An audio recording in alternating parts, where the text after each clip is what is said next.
pero necesariamente no siempre hay un ataque. Son cuestiones preventivas para despejar el espacio aéreo, para evitar posibles interferencias.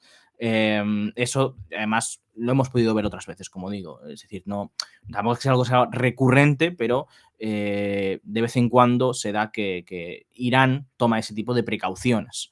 Por lo tanto, no es un indicativo directo que podamos correlacionar con la inminencia de un ataque estadounidense o israelí.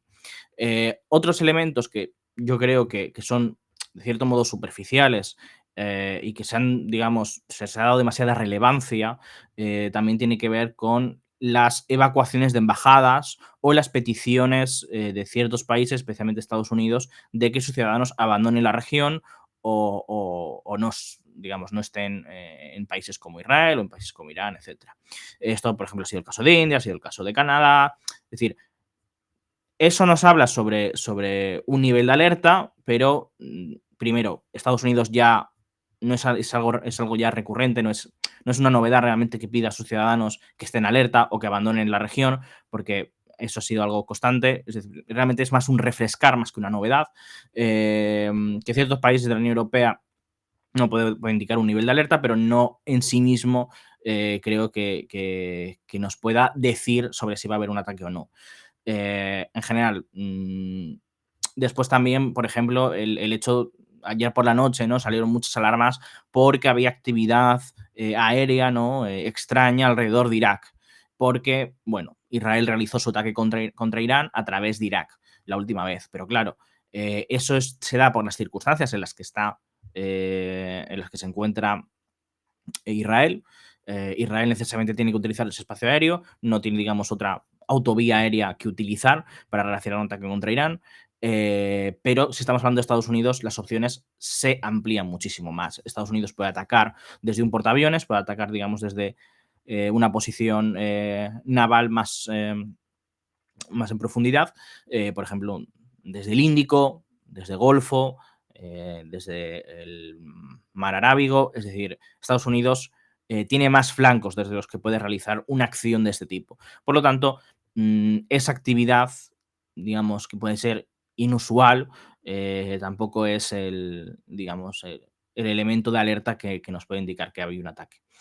Además, en este caso estaríamos hablando de un ataque israelí y en este sentido no hay que tener en cuenta que Israel y Estados Unidos no tienen los mismos objetivos, ¿vale? Es decir, Israel sí que quiere un cambio de régimen, Israel sí que quiere, digamos, desintegrar o, digamos, en una forma similar a Libia o a Siria o Irak a Irán, porque lo que quiere es desarticular Irán como posible rival geopolítico. No le sirve un Irán, digamos, secular, pro-occidental. De hecho, podría ser un rival para la influencia, para los intereses de Israel en la región. Competiría, ¿no? Digamos, por el favor de Estados Unidos hasta cierto punto. Y por lo tanto, los objetivos de Israel son bien distintos a los objetivos de Estados Unidos. Estados Unidos busca un Oriente Medio más estable, como está demostrando especialmente en Siria, ¿no? Donde está no impidiendo que Israel actúe, pero sí que rebajando el nivel de agresión de Israel y obligándole, digamos, a llegar a la mesa de negociación con el gobierno de Damasco y con Turquía especialmente, ¿no?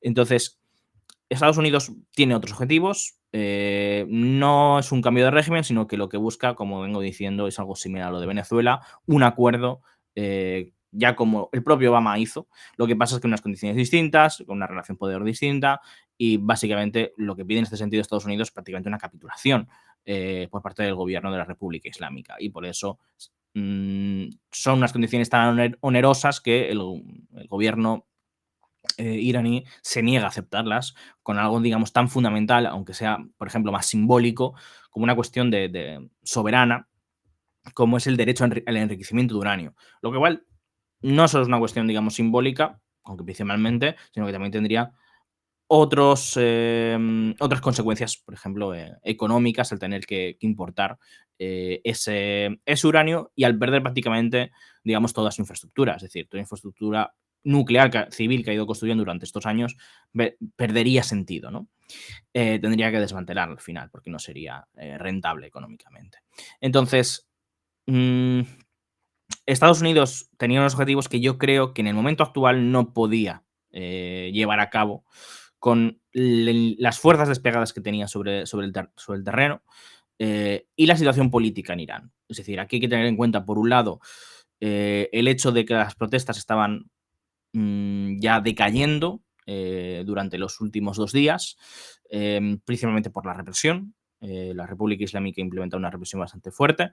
Y después también ha habido una escalada en otro sentido, por parte de los manifestantes y por parte especialmente de agentes extranjeros, lo que ha provocado un cierto rechazo por parte de ciertos sectores sociales, ¿vale? En Irán a las protestas.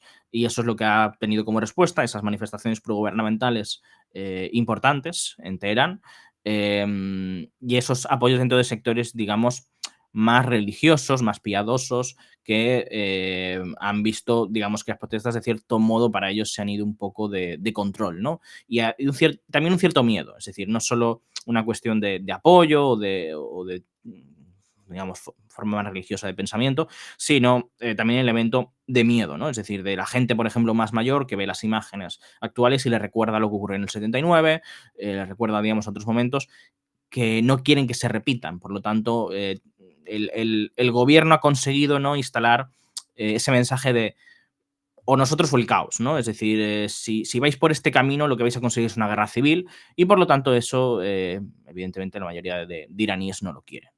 Eh, todo el mundo tiene las imágenes, ¿no?, de la última década en países como Libia, como Siria, como Irak, ¿no?, de guerras sectarias incluso, ¿no? Y por lo tanto, hay un miedo, ¿no? Hay un miedo en la población a cuidado hasta dónde puede descender esto. Es decir, si no hay sectores, digamos, de la élite que abandonen, ¿no? Y que se pasen al bando de los manifestantes, que es algo fundamental que no hemos visto como parte, digamos, de una operación de cambio de régimen o, digamos, como parte digamos,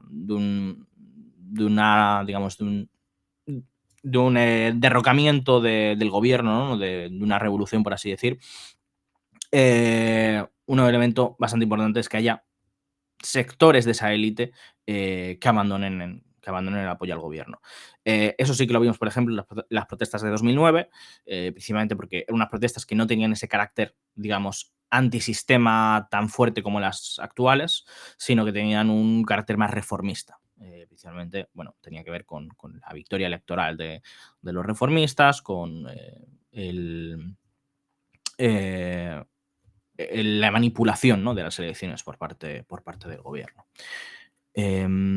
A ver, estás diciendo, ¿han movilizado efectivos los yanquis como la flota o podrían más bien hacer la misma táctica de la vez pasada de movilizar los B2 y hacer ataques rápidos?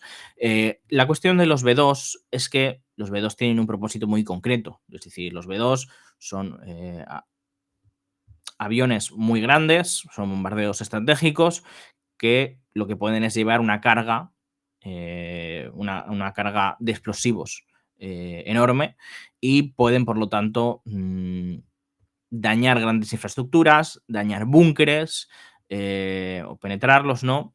Y por lo tanto, no son el tipo de arma que Estados Unidos necesita en este momento para la operación que querría llevar a cabo, que la operación que quiere llevar a cabo es una, digamos, de castigo al gobierno para intentar, digamos, demostrarle, ¿no?, y forzarle a una mesa de negociación. Bueno, no una mesa de negociación realmente, una capitulación. Em, entonces, ahora mismo no hay objetivos, principalmente nucleares, que atacar.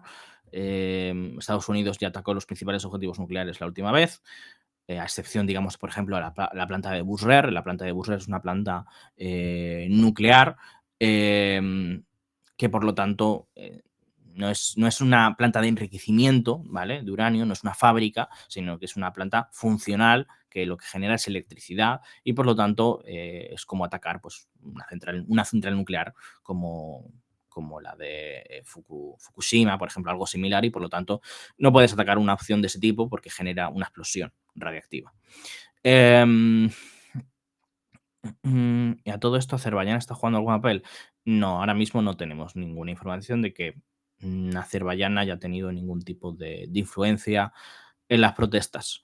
Em, pero bueno, como estaba diciendo, Yo creo que las condiciones no se daban tanto por medios, como por el momento político. Si hubieran tenido los medios desplegados antes, digamos, durante el periodo de inicio de las protestas, la primera semana, entonces Estados Unidos quizá podría haber hecho alguna acción. Yo ahora mismo lo que veo es que Estados Unidos está tratando fundamentalmente de intentar reavivar esas protestas.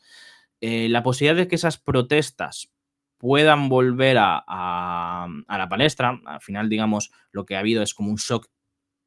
El gobierno ha recuperado el control, hasta cierto punto, pero esas protestas podrían volver a reavivarse y no sería extraño porque las condiciones se dan para ello. Yo creo que, bueno, estos días son los días, son de funeral de Estado, digamos, luto nacional más bien, no funeral de Estado, el luto nacional por la muerte de bastantes policías, ¿no? En las manifestaciones. Ahora mismo está movilizada la base que le queda, ¿no? Al gobierno de la República Islámica, y ahora mismo, pues en esas ceremonias parece que la situación ha conseguido rebajarse. Pero en las próximas semanas habrá que estar al tanto, especialmente, por ejemplo, al séptimo día, al 40 día, porque son fechas bastante simbólicas.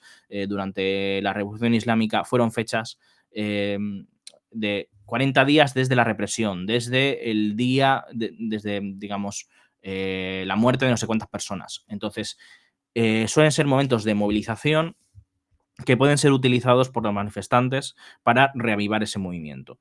Em, Porque se vuelve, digamos, sobre los muertos, se vuelve sobre los funerales, y tiene, evidente, también tiene ese elemento religioso que es verdad, que aquí no es tan fuerte, porque son protestas más de carácter secular, pero a nivel, digamos, más social, cultural, podría ocupar lugar, y habrá que ver, digamos, también cómo se mueve desde el exterior el propio Reza Pahlavi.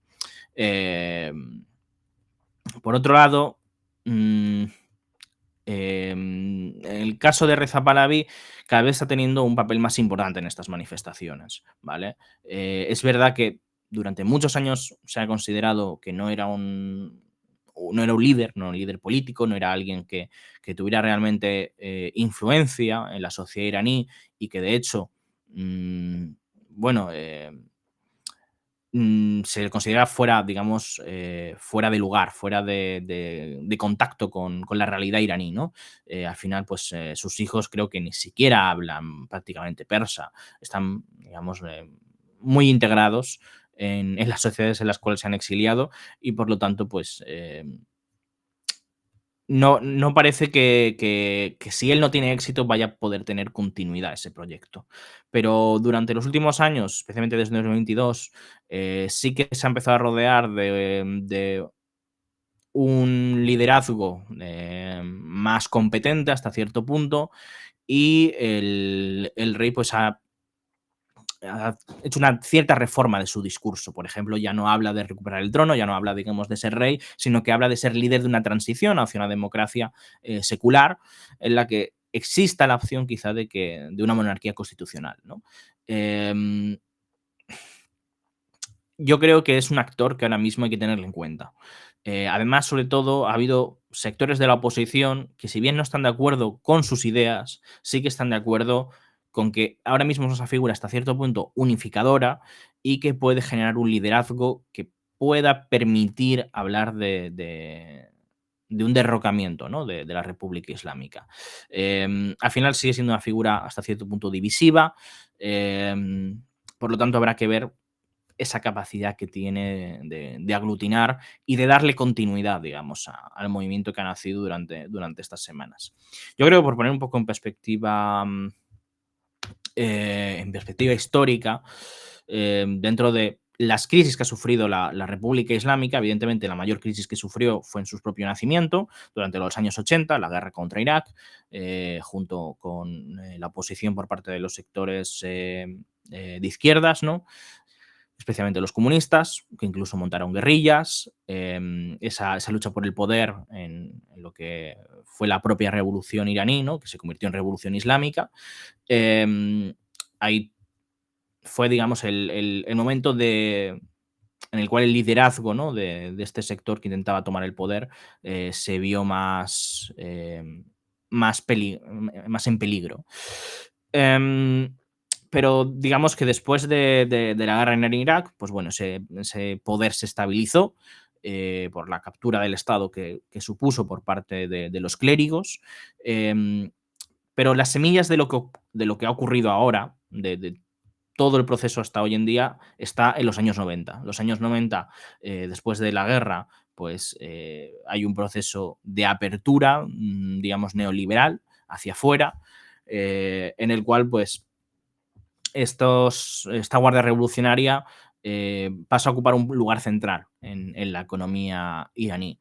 Y hay una lucha, digamos, entre el sector, digamos, conservador, pero que acepta esta apertura, y el sector, digamos, reformista, que quiere, una vez ha muerto en el 89 el líder supremo Jomenei, realizar un cambio en la forma política, y en parte, digamos, lo que viene este sector reformista también se monta sobre ciertos ideales, ¿no?, de la revolución islámica, como reclamando, ¿no?, al gobierno que no ha cumplido sus promesas, que no está, digamos, atendiendo los ideales que marcaba Jomenei. De hecho, hay una parte importante del clero, ¿no?, que forma parte de este sector. Y eh, el primer gran desafío que tiene la República Islámica es en 2009. En 2009, cuando se da el movimiento verde, que es un movimiento por las elecciones, como decía antes, eh, consideradas fraudulentas, amañadas, ¿no?, por Ahmadinejad, que era el presidente por entonces. Y ahí, como digo, era un movimiento precisamente reformista, que se reclamaba como continuidad de la República Islámica, y lo que venía a exigir, digamos, era, de cierto modo, pues eso, el cumplimiento con por ejemplo, el sentido más social de atender a los pobres, atender a las clases desfavorecidas, en parte, aunque, digamos, era una coalición amplia entre sectores liberales, un poco más de izquierdas, todo ese reformismo, tenía una figura unificadora. Eh, y por eso fue, digamos, el desafío más grande, aunque estuvo precisamente concentrado en lo que fue Irán, en Teherán, perdonad, en la capital del país, y lo que movilizó, pues, fue sobre todo a las clases bajas de Teherán, junto con estudiantes, ¿no?, y sectores, digamos, de esa clase media.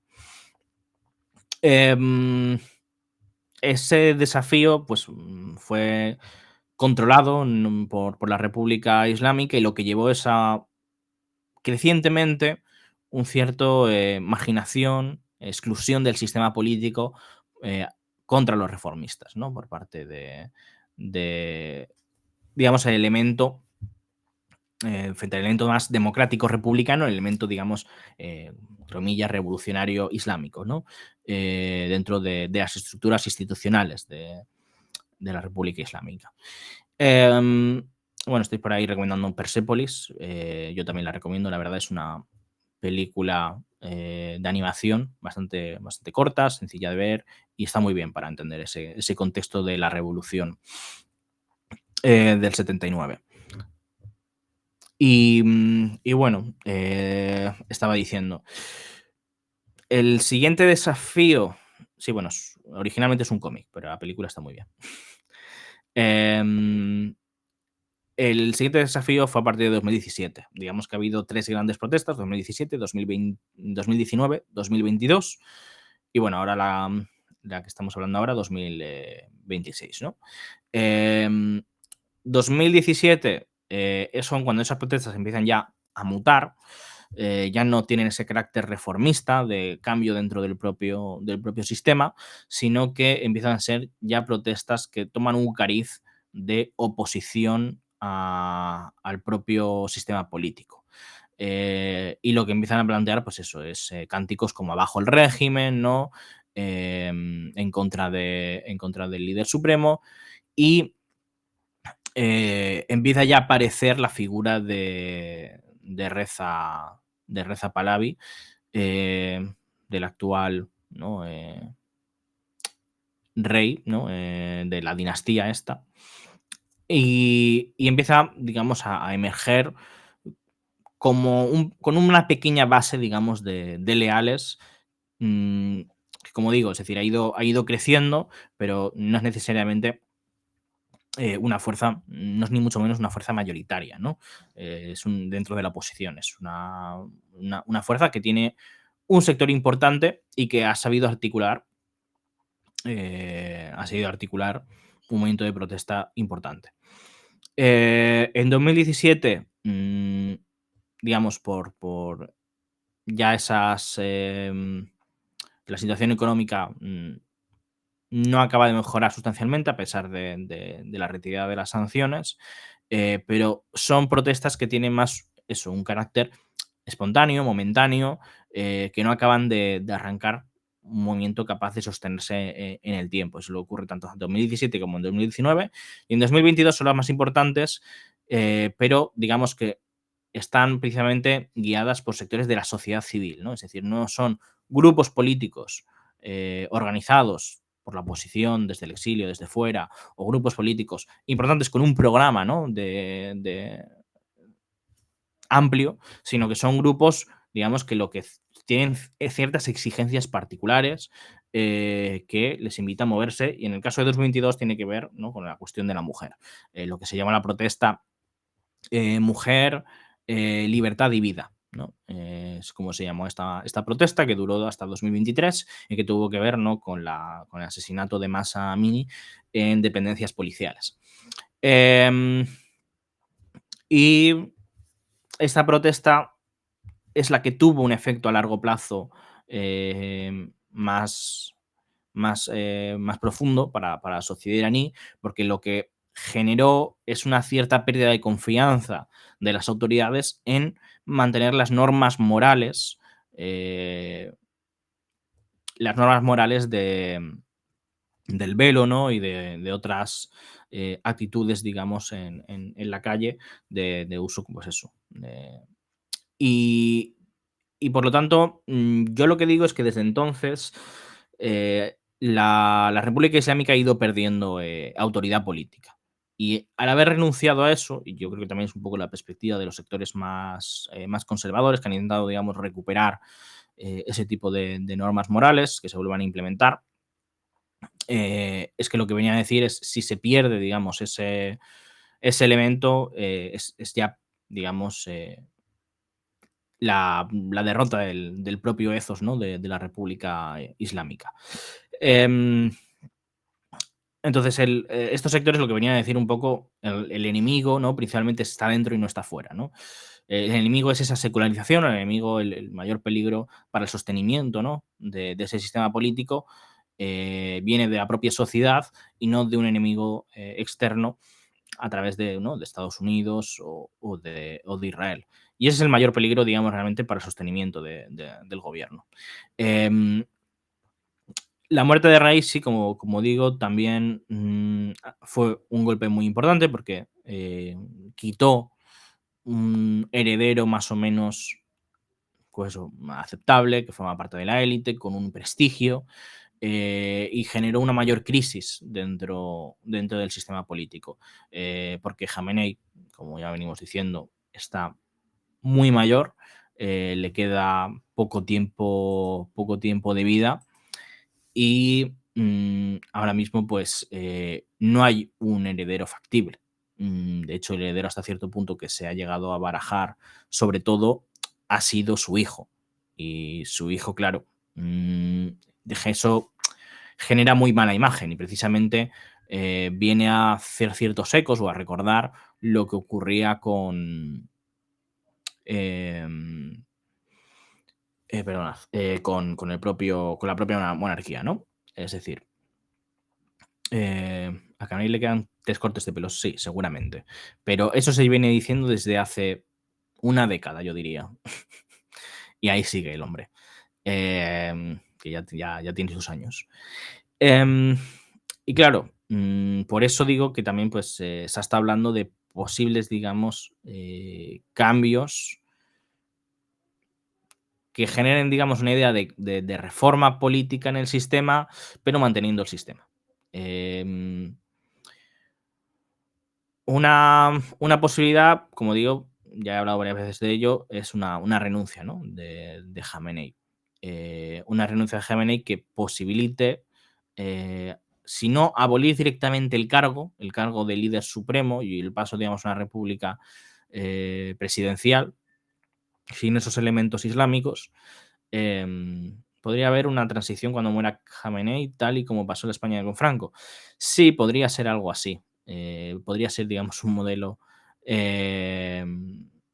Porque la muerte de Jamenei, pues bueno, permitiría destaponar la situación y prometer, digamos, un mayor cambio político a la población. Sí, por eso digo que su renuncia el temor que se tiene es que su renuncia provoque precisamente, una mayor, decisión por parte de los manifestantes de: "Vale, el régimen es débil, esto ya está cayendo, se está derrumbando". Pero por otro lado, yo creo que, lo que ha motivado también más estas protestas ha sido el hecho de que en las elecciones de 2024 los reformistas salieron elegidos de nuevo, con una participación muy baja en las elecciones, ¿vale? De las más bajas de la historia. Y encima, esa elección de los reformistas no conllevó ningún cambio político significativo. No hubo grandes reformas por parte del gobierno, a pesar de las promesas. Entonces, no hay cambios, no hay reformas reales, y después, al año siguiente, se da un ataque, por parte de Israel y de Estados Unidos. La guerra genera, digamos, una cierta unidad nacional y un apoyo al gobierno, y ese gobierno tampoco utiliza ese capital político para realmente llevar a cabo esas reformas. Claro, tú puedes apoyar al gobierno en tanto el gobierno, ¿no? Mucha gente puede estar dispuesto a apoyar al gobierno si el gobierno está dispuesto a hacer reformas, eh, que te cambien, digamos, tu situación vital. Pero si ves que el gobierno no está dispuesto ni siquiera a eso, em, pues eso genera un cierto distanciamiento al final, ¿no? Y preguntéis por qué tipo de reformas. Está el elemento de más libertades, el elemento más político en cuanto a participación. Cuando hablo de participación no me refiero meramente al voto, que también es importante, sino a, digamos, a estar dentro de las instituciones del Estado, a tener representación política dentro de ellas, a, pues bueno, a que haya sus voces y sus intereses se vean representados ahí, ¿no? Eso es un elemento, pero digamos, el elemento más inmediato es la cuestión económica. Y tiene que mucho que ver, por supuesto, con las sanciones de Occidente y la capacidad que ha tenido Irán de transformar su economía, digamos, hacia Oriente, porque, bueno, esos sectores liberales y esas clases medias que representan los reformistas están muy orientadas hacia Occidente y al final Irán siempre ha mirado hacia Occidente. Y la parte oriental del país es una parte más atrasada, poco desarrollada, que no tiene buena infraestructura, mientras que en Occidente, en la parte occidental del país, está donde está toda la vida política y social del país. Lo que es la zona, por ejemplo, de Azerbaiyán, el Azerbaiyán iraní, lo que es la zona kurda, lo que es la zona de Teherán, Qom, que es el principal centro religioso del país. Entonces, por esa orientación de las élites hacia Occidente, hacia Europa principalmente, se hace difícil ese mirar hacia Oriente y además China tendría que estar dispuesto a mucho más. Y China no parece estar tan dispuesto y después Irán siempre ha jugado a dos bandas. Por ejemplo, Irán llegó a acuerdos con China, pero después los ignoró y llegó a acuerdos con India. India es un rival de China. Eh, entonces, especialmente lo que fue el puerto de Chabahar, si no recuerdo mal, que es un puerto que está en el Índico, un puerto muy importante para Irán, que llegó a un acuerdo con India para desarrollarlo. Básicamente, como un medio para saltar, para hacer de conectividad entre Rusia e Irán y para saltar a Pakistán. Y claro, Pakistán es el principal aliado de China. Es así, es decir, de hecho, los chinos incluso han llegado a veces a decir que Pakistán es su Israel. Un poco en comparación con Estados Unidos, ¿no? Em, y por lo tanto, Irán no ha terminado de ser nunca un socio de fiar para China. Sin duda, Rusia no es un socio de fiar, ya no solo, no solo Irán para Rusia, sino Rusia para Irán. Irán no confía nada en Rusia por cuestiones históricas y por cuestiones políticas actuales. Es decir, han encontrado un punto de confianza y de interés mutuo en Siria, pero además de que eso ya ha terminado, por lo demás, las relaciones siempre han sido muy malas entre estos dos países. Rusia no ha dado todo el armamento que ha prometido Irán, ni la ayuda que otras veces ha hecho, a pesar de que Irán, pues eso, ha ayudado, por ejemplo, en Ucrania, con el tema de los drones Shahed. Es verdad que Rusia no quiere un cambio de régimen en Irán. Prefiere el Irán actual, un Irán aislado, marginado, que le obliga a tener relaciones con Rusia en términos desiguales, un Irán que sirve de, digamos, de contención y que es anti-Estados Unidos y, por lo tanto, que permite que no haya un en su flanco sur eh, un gobierno hostil, lo cual sería muy peligroso para Rusia, la cuestión del Cáucaso, cuestión de Asia Central. Rusia no tiene ningún interés en que eso ocurra. Pero digamos que por debajo de cambio de régimen, Rusia no está dispuesta prácticamente a ayudar en Irán por ejemplo, un enfrentamiento con Israel. Rusia tiene muy buenas relaciones con Israel. Y de hecho, bueno, en relación con lo que decía antes de por qué no ha habido ese ataque, Rusia ha servido de conducto, de mediador, para dar una cierta seguridad de Israel no va a atacar a Irán e Irán no va a atacar a Israel. Esto se ha conocido por la prensa, que se han hecho esa promesa, al menos recientemente. Y es que Israel ahora mismo no tiene interés en concentrarse en Irán, no tiene interés en realizar un ataque contra Irán. Al menos eso es lo que parece. En Israel tienen interés ahora mismo en concentrarse en el Líbano y seguramente en lo que ocurra dentro de Gaza. Se está hablando de una posible operación contra Gaza de nuevo para reanudar el genocidio a mayor, a mayor rapidez. Y Líbano es el frente principal y de hecho lo que parece es que Israel ha retrasado su posible operación en el Líbano por la situación en Irán, por la posibilidad de que Estados Unidos hiciera un ataque. Así que, bueno, es un poco las cosas. El tema de reformas que estaba diciendo antes. Reformas económicas. En el país hay mucha corrupción. Ese es un elemento principal. Es decir, y hay que tenerlo muy en cuenta. Es un país donde